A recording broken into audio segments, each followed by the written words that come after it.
All right, it's been confirmed that South Africans were involved in a bomb blast in Cairo, but so far no numbers offered by government. AFP reported earlier that the total number of people injured in that explosion had risen to 17. The blast targeted a tourist bus near a new museum being built close to the Giza pyramids in Egypt today. On the line, we're joined now by independent journalist in Cairo, Yasser Kamal. Yasser, thank you for being with us. What do you know about this attack? Well, first of all, it happened through an improvised bomb that was placed en route of the bus close to the new museum in Egypt. It's called the Grand Museum, close to the pyramids. The Grand Museum is still not open. It should be inaugurated in 2020. So what I believe is that the group were probably coming from the pyramids, visit to the pyramids, and on the way out, this bomb detonated just as the bus was passing through. It's a small bomb. Obviously, it was only the windshields of the bus and the part in the front were damaged. Now, concerning the number of injuries, there has been some contradicting reports. The number of the group, first, there were 28 members. As for the injured, I will quote the Minister of Tourism, and she said that the injured who had to be taken to hospital were only 3, and there were minor injuries that were treated.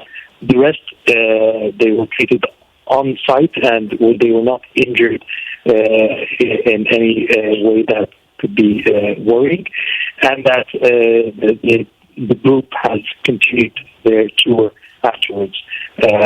What we understand as well, and this is unconfirmed reports, that the flight back to South Africa should be tonight, or at the moment it's 18 GMT, the flight back to South Africa for the group, and the Egyptian government is planning to invite the group again back to Egypt at a later date that they can see appropriate for free as a compensation, and to tell them that the government is supporting them in this ordeal.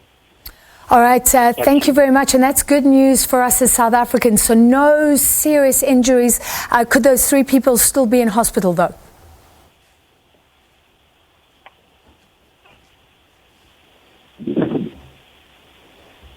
Yes, sir, if you can hear me, you can confirm no serious injuries then, but do you know the condition of the 3 in hospital? Yes, no serious injuries, and the ones in the hospital had left the hospital, according to the Minister of Tourism, and that they were only minor injuries, and they were sent to hospital for just precaution measures to ensure that they are safe. Who could have targeted this bus, seemingly filled mostly by South Africans? Sorry, can you repeat the question, please? Who could have targeted the bus? In Egypt, obviously, you understand that there has been several military groups. The Egyptian government has usually been tracking down the extremist group that has been branded a terrorist group, which is the Muslim Brotherhood. No one has claimed responsibility yet.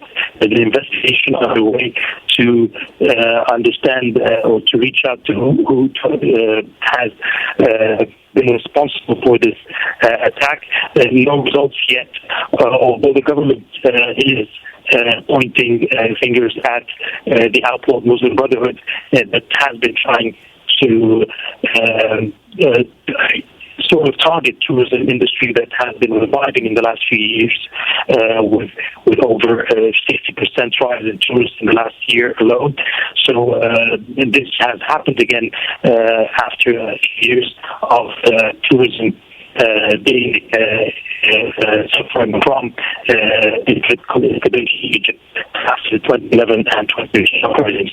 So there's still no results yet of who is behind this investigation are still on the way and waiting to understand the cause of this accident and who was behind it. All right, it's not a great line. Last quick question, Yasser. So presumably this would have been an attack on tourists. They wouldn't have specifically known that it's South Africans. It's not an attack on South Africans. No. It's an attack on tourists. Tourists were targeted in that. It's not about South African or the nationality, because it's only what to understand is just an attack on tourists and targeting the tourism industry in Egypt. All right, thank you so much for that information. Independent journalist in Cairo, Yasser Kamal.